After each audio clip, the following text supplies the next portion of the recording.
Welcome to episode number 60. I'm CJ Wellerman. Thank you for joining us. In this week, we reveal how social media platforms are making themselves complicit in the Indian government's war on democracy and religious minorities.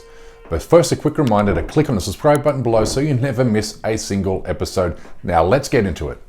The arrest of prominent Indian Muslim journalist Mohammed Zubair by Delhi police should be interpreted as a prelude to genocide, because it doesn't take place within a vacuum, but within the context of a concerted effort by the Modi regime to silence journalists who report anti-Muslim hate crimes. During the past week, the Indian government pressured Twitter into banning my account in India, along with those belonging to Washington Post columnist Rana Ayub, Kashmiri activist Muzammil Ayub Thakur, and human rights activist Peter Friedrich, along with many others. It even arrested a human rights defender who represented the victims of the Gujarat genocide, a move condemned by the United Nations, with Amnesty International warning that this will have a chilling effect on others who intend to seek justice against the Modi regime. You see, the Modi regime knows it can only get away with ethnic cleansing and genocide if the lights are turned off and the international community is kept in the dark, even though it has made no secret of its intent to transform India into a Hindu-only nation where Muslims, Christians and Sikhs are subjugated or expelled. And as we have reported time and time again on this program, we've seen members of India's ruling party call for the repression, deportation and even genocide of religious minorities on a near daily basis. Its spokesperson Nupur Sharma only recently called Islam's beloved Prophet Muhammad a rapist and pedophile on live television. But she remains free, as do the extremist Hindu leaders who urged their followers to commit genocide against Muslims at a religious convention 6 months ago. But Muslim journalist Mohammed Zubair now languishes in prison, charged with hurting religious sentiments because of a joke he made about Hindu nationalism in 2018. Sarah, the Delhi police sources have confirmed to us that they have arrested Mohammed Zubair, the co-founder of Alt News, for allegedly hurting religious sentiment and also promoting enmity between two communities. It defies belief, but he was arrested following a complaint from a fake Twitter account that has only one follower, which means in Modi's India today, fake Twitter accounts are afforded religious feelings, but not Zubair or 200 million other Muslims. Expectedly, his arrest has drawn scorn from the International Committee to Protect Journalists. The same committee has also condemned the Modi regime and Twitter for blocking my account, along with Rana Ayub's, calling it an unacceptable new trend of censorship on social media, while adding journalists' voices are essential for a democracy. Meanwhile, Modi supporters are bombarding their critics on Twitter with rape and death threats without fear or consequence, as has been the case against me and Rana Ayub for years. Meanwhile, the Indian government is doubling down. A spokesperson for the country's Ministry of Information and Broadcasting told the Indian Express that my account has been withheld because I spread anti-India propaganda. A senior advisor within the ministry called me a demented psycho. I guess Twitter rules don't apply to him either. Anyway, all of this is utterly ridiculous, given I have never expressed anything but affection for India, Indian culture, and the Indian people. But here's the key point. The Modi regime defines anti-India propaganda as anything that's remotely critical of its repressive rule and anything or anyone that dares to report its human rights abuses. And make no mistake, the Indian government will not stop until it has silenced every one of its targets. How do I know this? Because the Indian government's online troll armies have not only announced their strategy, but are also now celebrating their victories. Here's Hindu IT Cell, which is an affiliate of BJP IT Cell, an online propaganda outfit employed by India's ruling party. The day after my account was withheld by Twitter, it boasted, and I quote, "Finally, after a lot of mass emailing and mass cyber complaints, CJ Wellerman's account has been withheld in India," end quote.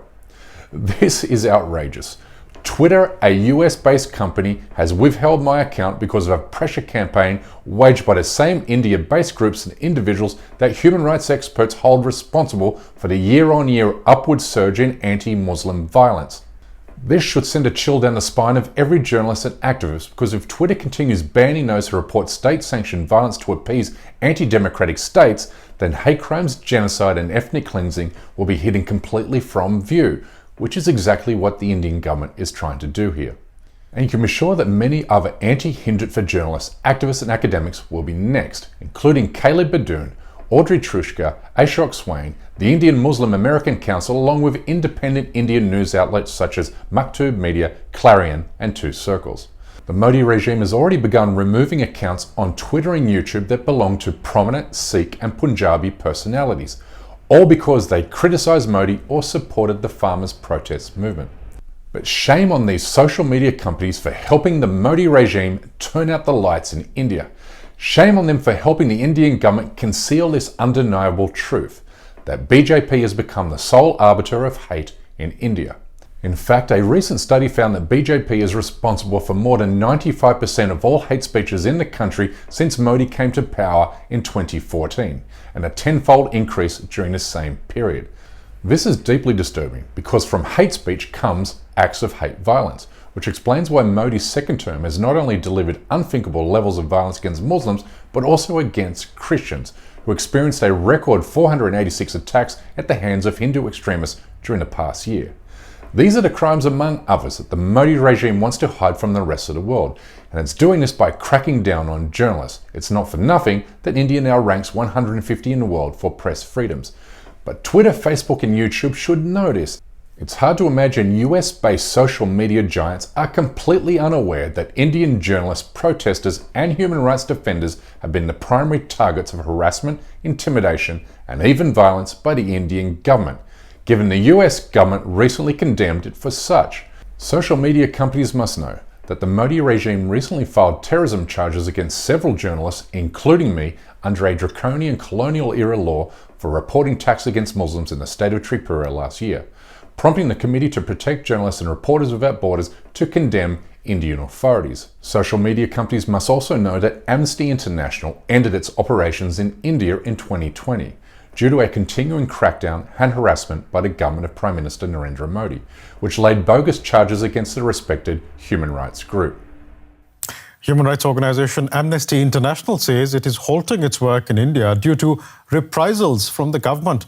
The move comes after its bank accounts were sealed by authorities, allegedly for violating rules on foreign funding.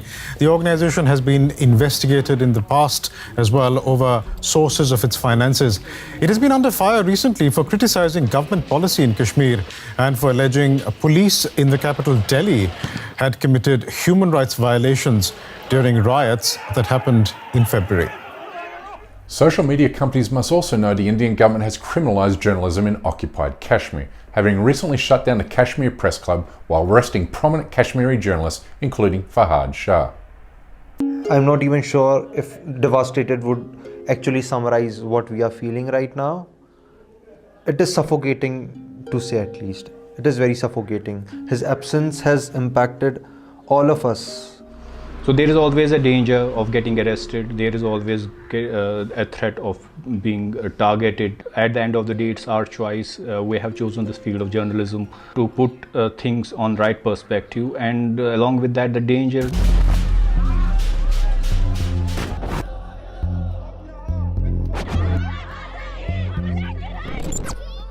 Social media companies must also know that the Modi regime plants evidence on journalists and then arrests them on bogus charges. And they must also know it used the Israeli spy tool Pegasus to hack into the phones of 40 prominent Indian journalists. An Indian news portal has alleged authorities in the country likely spied on phones belonging to journalists, politicians, and business leaders, among others. The revelations are part of a global investigation into the use of specialized phone spying software by governments around the world. The software, called Pegasus, developed by an Israeli surveillance technology firm NSO, can hack into smartphones and access data on it. A consortium of media organizations were able to access a list containing numbers of persons potentially targeted. And if somehow social media companies don't know any of this, then you can be certain that they're most definitely aware Facebook was sued for £150 billion for allowing its platform to be used by the Burmese government to incite genocide against the country's Muslim minority, the Rohingya. But in bowing down to demands made by the Indian government to silence accounts that expose and report anti-Muslim violence in India, Twitter has made itself complicit in the persecution of Muslims. Twitter must heed the lessons from the Rwandan genocide of 1994, in which the United Nations partly blamed a lack of international media reporting for the mass killing of 800,000 ethnic Tutsis. And my final point is this. If you're watching this in India, then you can beat the Indian government's censorship campaign by changing the location setting in your social media accounts from India to the United States. Please do this for your Twitter, Facebook and YouTube accounts. Otherwise, you may never see another episode of the CJ Wellerman Show again. Anyway, that's a wrap for this week. Thanks for watching the CJ Wellerman Show. Please like and subscribe to the channel and help spread the word of your friends and family on Facebook, Twitter and Instagram. And we kindly ask you please support this endeavor by becoming a member of this show at patreon.com/CJ Wellerman. We can't produce, sustain and grow this show without your help, and we offer exclusive benefits to those who do. But for now, good night, good morning or good day, wherever you are, and stay blessed.